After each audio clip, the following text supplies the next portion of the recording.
Hello, my name is Julie. This is Keep Calm with Books and Coffee, and today I am going to be talking about mainly The Storm of Echoes by Christelle DeBose.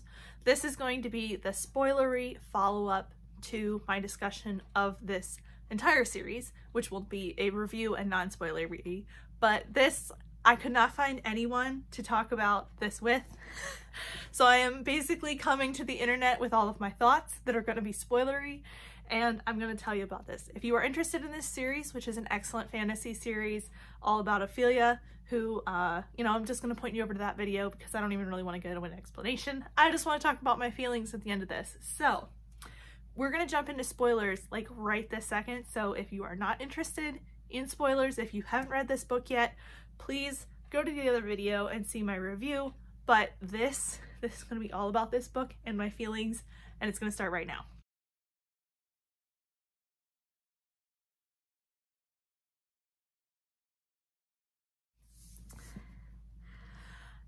This ending tried to kill me. The ending of this series, of this book, tried to kill me. It made a literal attempt on my life, and I am upset. Look, I am the first one to admit that YA series don't often sacrifice things that they need to, but did we have to sacrifice Thorn? After 4 500-page books of Ophelia and Thorn solving problems together and apart, they're apart forever, as far as I know. As far as I know, and as canon and possible right now, they are apart, and there are no fix-it-fix. I've looked. Look, I'm upset. Look, I was really hoping for this book to finally have Thorn and Ophelia on the same page, because for 3 books we've been waiting and waiting and waiting for them to finally figure each other out and how to talk and how to work together to solve these problems that are affecting both of them. And they do. They figure it out. They are still separated, but they figure out how to communicate with one another, and they are doing pretty good. And oh my god, when oh my god, it hurts me like hardly any other book series has hurt me before. It was bad. If you want a little more analysis of this, I don't know how to feel about the whole Deviations Observatory.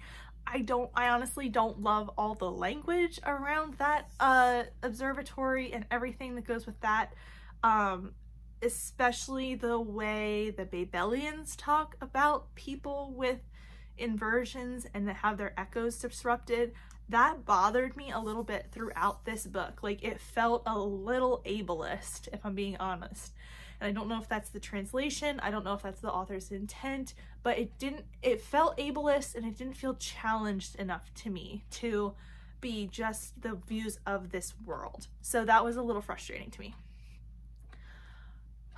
The entire plot of this book felt very complicated. I mean, all of these books have been complicated. They've been politically complex, and had, a lot of ins and outs and going on with lots of different players behind the scenes and these hidden people that we're searching for. But this one felt the most convoluted and the most like roundabout, complex, just explaining in circles type story. And I don't know that I really 100% understood exactly what happened. Once we got to the point where Lazarus was outside the Horn of Plenty and talking about that, I got it. But it felt like we took several detours before we even got to that point, and then I was sort of lost. So by the time we got to him, I was a little over it, especially when we took the whole plane ride to the Lost Ark, and then the people didn't talk, and that whole section honestly could have been cut out for me. I know that that Davos says that was necessary, but I didn't understand why. There was too much happening, and I didn't understand exactly what was happening. Like there was, but I wasn't just here for the romance, but I was a lot here for the romance. And I think I'm frustrated because with DuBose, I have felt like each time throughout this series, each time we end a book, the story builds and builds and builds, and then we get a payoff with Ophelia and Thorne, as well as within the plot of what's happening, a new like level of risk and reward is taken. And I felt like each time in these books this has paid off, except in this one. I felt like we didn't get enough of a reward within the series for our patience with Thorne redeeming himself.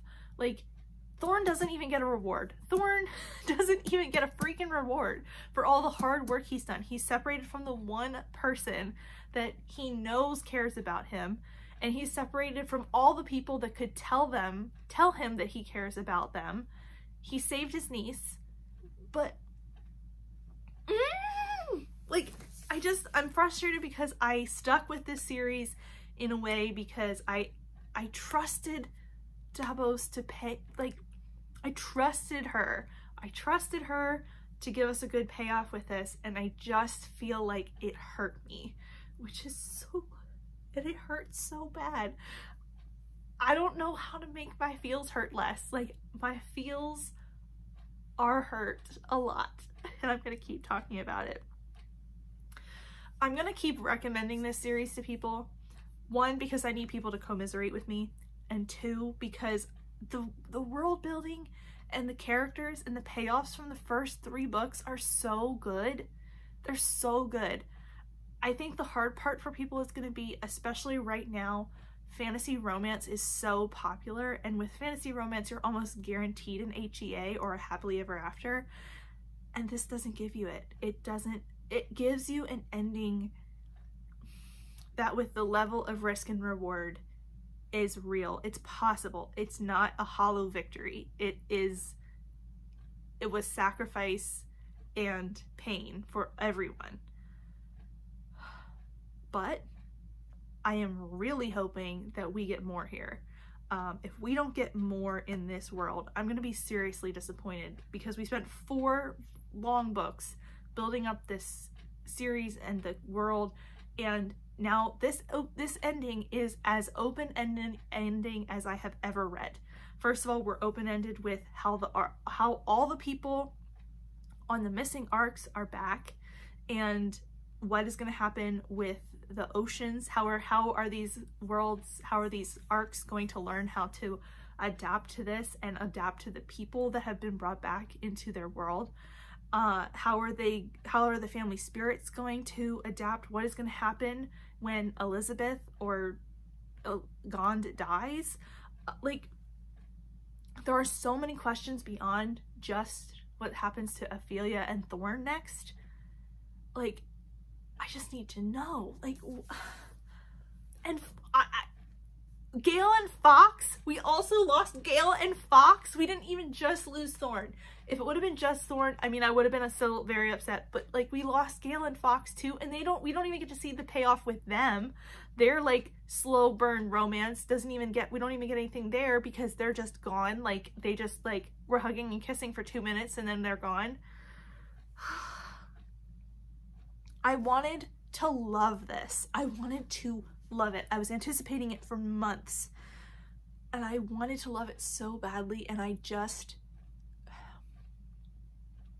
love it, but I'm hurt. I have to give it less than a 4 stars. I have to give it like a 3.75, and I want to give it more than that, but I don't know that it deserves it, because it just, not that DuBose owes me anything, but the way that this series has been building, with me having so many questions, and then we got so many answers for so many things, but yet the doors have just opened up even further. Like, for every question that I have answered, like 3 more doors have opened for me as far as the ending and the questions and the resolution. Not that I don't want everything tied up for the neat bow, but some things had to be tied up. Like, where is everyone? I do feel like this is going to be a series that I'm going to want to reread so that I understand better exactly what's happening. It's going to destroy me to reread it because everything hurts now. But yeah. I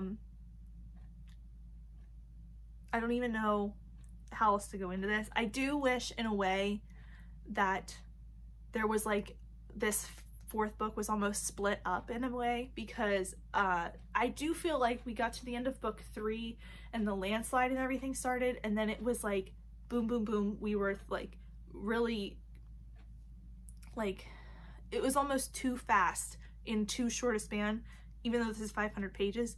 Just so much was packed in here about the landslides, about the I can't remember what this is called, the Deviations Observatory, as well as the whole situation on Babel.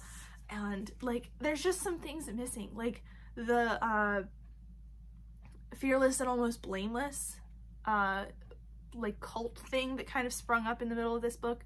Like that was there, but it wasn't really explained, and we didn't go any deeper into that, which I thought would have been interesting to see how the breakdown of this very strict society like caused even more like problems within this echo that they were experiencing.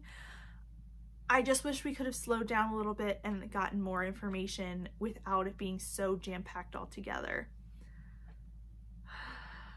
My main gripe with this is that Ophelia and Thorn are not together at the end, and that we don't know if they're ever going to be reunited, because that hurts a lot. Like this series is really good. It's great. I think it's a very daring series. It takes on a lot, and it has heard the calls for YA to be a bit more serious and to take on that like that loss that we need in YA. But damn, did it have to be this way? I think I'm mostly sad because you get a little bit of Thorn's perspective in here, and you get Ophelia seeing that Thorn has such a low opinion of himself, and Ophelia being determined to work on that and to change Thorn's perception of himself. And she doesn't even get to see that happen when he sees it happen. Like when he experiences seeing himself through someone else's eyes, she doesn't even get to see that. But those are all my feelings. I have a lot of feelings. I have so many feelings about this book. But like I said, I'm probably going to reread this series. It is up there with, I think I might call this a favorite series till the end of the year, because this was amazing. The world building was amazing. The concept and the kind of building, and like I said, the first 3 books were so excellent. This 4th book though, I can't tell if it let me down or if I'm just really hurt by it. But if you have feelings and thoughts, I'd love to hear them, because I am going to be miserable until I hear if Dabos is going to write anything else. I've already tried to look, but unfortunately, even though this was published 2 years ago in 2019, there is nothing out there saying that she is going to write anything else. So here's hoping that the mirrors open up again and that we will see Thorn again. Until then, I'm going to be scouring the internet for Fix It Fic and continuing to promote this so that more people read it and suffer with me. But yeah, that is it for me today. Thank you so much for watching. If you want to see me again, go ahead and hit the subscribe button down below, and I will see you next time. Bye.